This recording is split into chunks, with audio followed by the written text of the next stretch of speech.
Hi friends, ഇന്ന് ഞാൻ നല്ലൊരു ഹെൽത്തിയായ നല്ലൊരു കൊടംപുളി റെസിപ്പിയുമായിട്ടാണ് വന്നിരിക്കുന്നത്. നമുക്ക് ഈ കൊടംപുളി കൊണ്ട് ചമ്മന്തി അരച്ച് നോക്കിയാലോ? ചോറിൻ്റെ കൂടെ ഇത് മാത്രം മതി നമുക്ക് കഴിക്കാനായിട്ട്. മടിയുള്ളവർക്കൊക്കെ പെട്ടെന്ന് തന്നെ ഉണ്ടാക്കാൻ പറ്റുന്ന ഒരു ചമ്മന്തിയുടെ റെസിപ്പിയാണ്. അപ്പോൾ നമുക്ക് ഈ കൊടംപുളി ചമ്മന്തി എങ്ങനെയാണ് ഉണ്ടാക്കുന്നതെന്നൊന്ന് കണ്ടു നോക്കിയാലോ?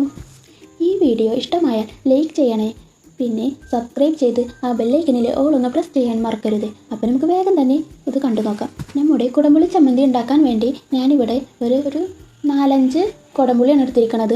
ഇത് നമുക്ക് ഒരു 10 മിനിറ്റ് വെള്ളത്തിലിട്ട് വെക്കാം. ഇത് വെള്ളത്തിലിട്ട് ഒരു 10 മിനിറ്റ് ആകുമ്പോൾ നന്നായി കുതിർന്ന് കിട്ടും. അതുകൊണ്ടാണ് ഇത് വെള്ളത്തിലിട്ട് വെക്കുന്നത്.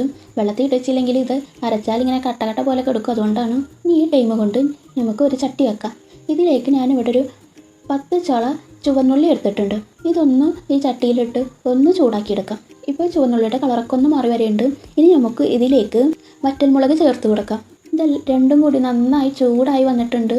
ഇനി നമുക്ക് സ്റ്റൗ ഓഫ് ചെയ്യാം. ഇനി നമുക്കൊരു മിക്സിയുടെ ജാറെടുത്ത് ഇതിലേക്ക് നമ്മൾ ചൂടാക്കി വെച്ച ചുവന്നുള്ളിയും വറ്റൽമുളകും ഇട്ട് കൊടുക്കാം. വറ്റൽമുളകിൻ്റെ ആ ഞെട്ടി ഞാൻ കളഞ്ഞിട്ടാണ് ഇട്ട് കൊടുക്കുന്നത്. ഇത് മിക്സിയിലിടുന്ന സമയത്ത് കളയാൻ മറക്കരുത്. ഇനി നമ്മൾ വെള്ളത്തിലിട്ട് വെച്ച കുടംപുളി നന്നായി കുതിർന്ന് വന്നിട്ടുണ്ട്, കണ്ടില്ലേ? നമുക്ക് ഈ കുടംപുളി ഈ മിക്സിയുടെ ജാറിലേക്ക് ഇട്ട് കൊടുക്കാം. ഇനി ആവശ്യത്തിന് ഉപ്പും 1 ടീസ്പൂൺ വെളിച്ചെണ്ണ ഒഴിച്ച് കൊടുത്ത് നന്നായി അടിച്ചെടുക്കാം. ഇതിപ്പോൾ നന്നായി അടിഞ്ഞു കിട്ടിയിട്ടുണ്ട്. നല്ല ടേസ്റ്റി ആയിട്ടുള്ള കുടംപുളി ചമ്മന്തി ഇവിടെ റെഡി ആയിരിക്കുകയാണ്. വളരെ സിമ്പിളാണ് ഉണ്ടാക്കാൻ. നമുക്ക് ചോറിൻ്റെ കൂടെ കറിയൊന്നും ഇല്ലെങ്കിൽ ഇത് മാത്രം മതി പെട്ടെന്ന് തന്നെ ഉണ്ടാക്കാൻ പറ്റുന്ന ഒരു ചമ്മന്തിയാണ്. ഇതെല്ലാവരും ഒന്ന് ട്രൈ ചെയ്ത് നോക്കണം. അപ്പോൾ ഇനി അടുത്തൊരു വീഡിയോയുമായി വരുന്നത് വരെക്കും ബൈ.